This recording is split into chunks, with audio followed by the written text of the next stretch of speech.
Good morning, everyone. My name is Dean Brouder, and I'm the Drug and Alcohol Resource Coordinator for Methuen Public Schools. And this is the 5th edition of Let's Talk with Dean Brouder. Today we have a special guest, Mr. Anthony Curet. He is an administrator here at Methuen High School. Welcome. How are you, Mr. Curet? I'm well. Good to have you on our show. Anthony, you give us a little background. You grew up in Methuen. Yep, I grew up in Methuen. I started here in the 1st grade, all the way through high school. I graduated in 2002. I valued my time here through academics and athletics. How exciting is that to have grown up in Methuen, like myself? I happened to graduate from this school in 1971, so I'm a little older than you. But all kidding aside, Anthony, you went from a physical ed instructor to an associate principal this year. And let me tell you, you've done a wonderful job. What's it like to go from one arena to such a very difficult position? Yeah, while it is one extreme to the next, the goal is always the same. You're here to help kids. Whether it was in phys ed, I was teaching them to live a healthy, active lifestyle. Now as an associate principal, I'm guiding them in, a different facet, in terms of helping them out with, certain behaviors or academics, or in this case, something that we'll talk on today is if there's any sort of substance abuse, we like to provide them, interventions and assistance there. So. I guess the realm of everything that really some of the students may need some assistance on, it broadens. But the message is always the same. You just want the kids to be good citizens and to learn from their experiences. So keep Methuen High safe. The group always comes before the individual, and then keep the individual safe. Could you give us a little background? This particular show, we want the community to understand what's going on in our schools to address the substance abuse issue. Give us a little background. How many associate principals there are? What is the specific role of each associate principal? We have 5 associate principals, 1 per grade, and then our athletic director is also an associate principal, as well as the building principal. So we're very hands-on with our specific grades. I deal with the 9th grade, and this is a big transition period for the 9th graders. Are coming up from the middle schools.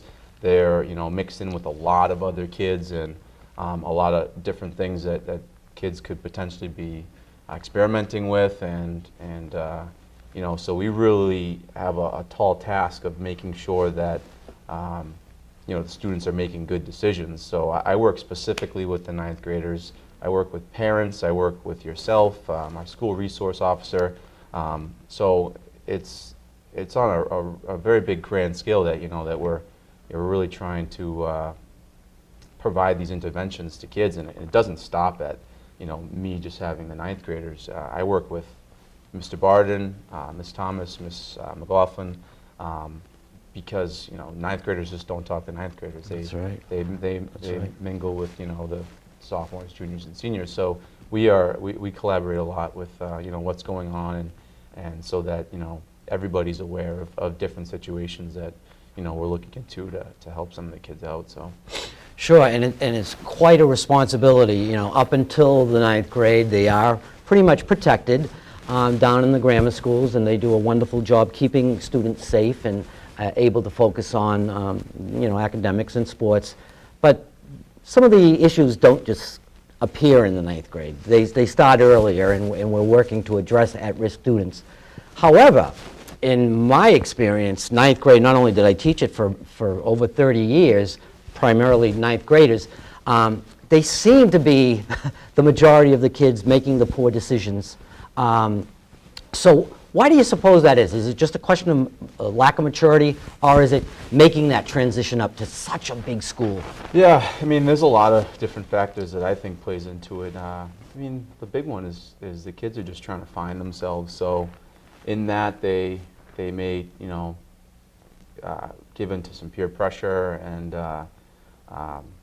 you know, do things that aren't typical of, you know, who they generally are as a person. So, you know, we're here to help them out with that. And the systems that we have in place to assist the kids to help find themselves appropriately, as opposed to, you know, doing things that will only, you know, put them in a position that ultimately they're going to have a hard time getting out of. So I do attribute most of it to they're coming up and it's 4 times the amount of kids that, you know, they're used to at their respective buildings, and they're just, you know, they're really trying to fit in and find themselves, and one way that they might do that is by making the poor decisions to get involved with some things that won't benefit them, you know, in the long run. So, Anthony, when you say there are 5 administrators, it sounds like there's a lot. But when you break it down in the class load, how many freshmen are you, one individual, ultimately responsible for?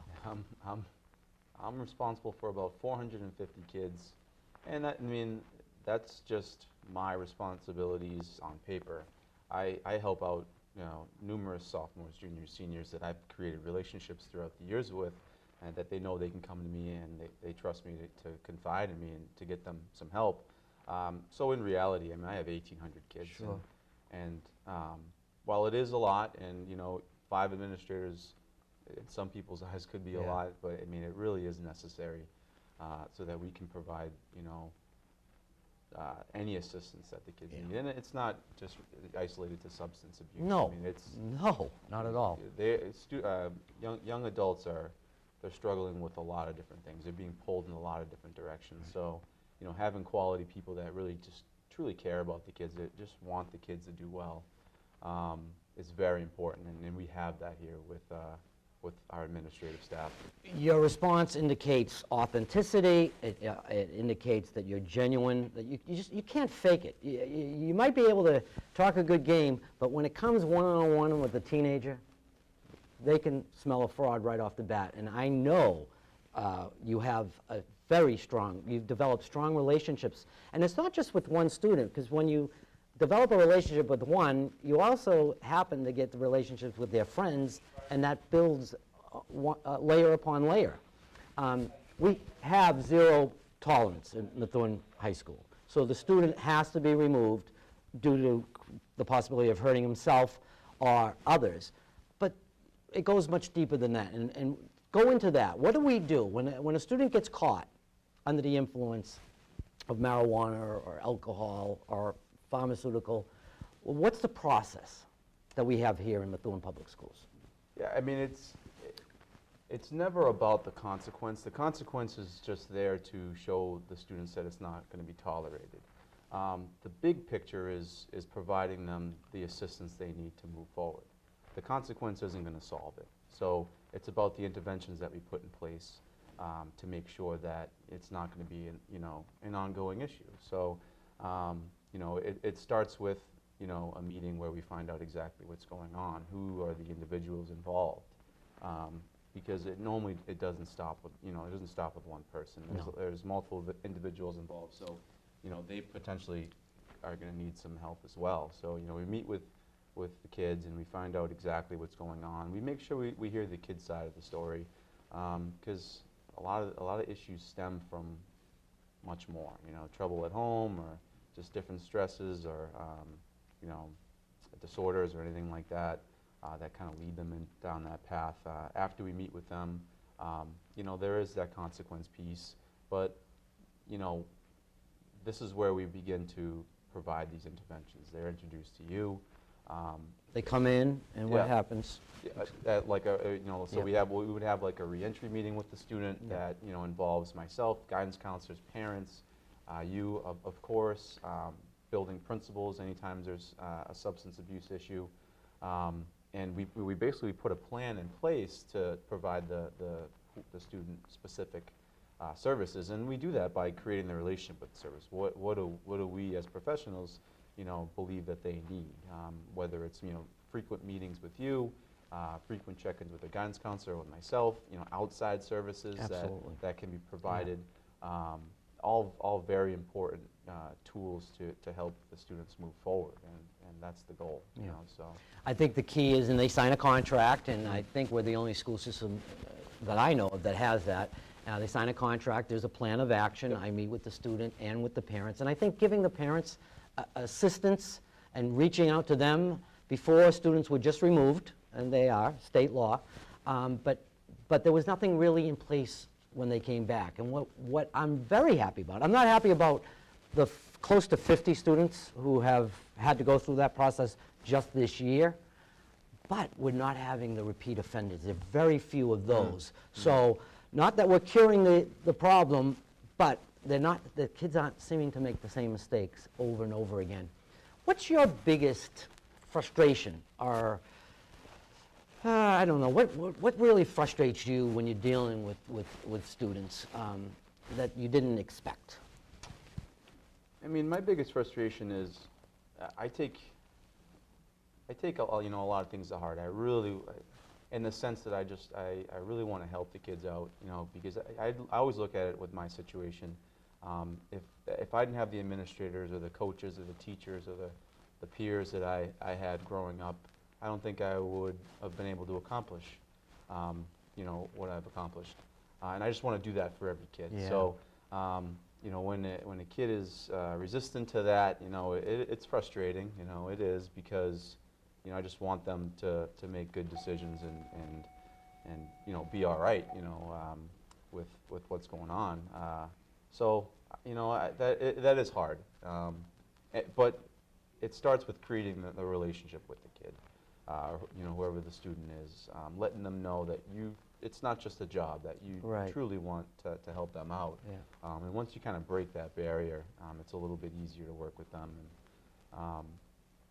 And you have to continue to be patient, and because they're gonna put that wall up, and they're gonna be a little stubborn. But if you stick with them and stay you the show course. Them, if you stay the course, then eventually the feeling is that they're gonna figure things out, and you're gonna be there to help them through that. So. Well, I appreciate it. I can't speak more highly of the job that you've done. You've made that transition smoothly. I'm not kidding. It's not an easy job. You have a tremendous responsibility. I want to thank you again for coming on the show. I want to thank you for watching our show. If you have any questions, you can always contact me at 978-273-4812. I want to say hello to my grandson, Jameson. Make sure you're a good boy down in Rangerland. And thanks very much for watching our show today. Thank you.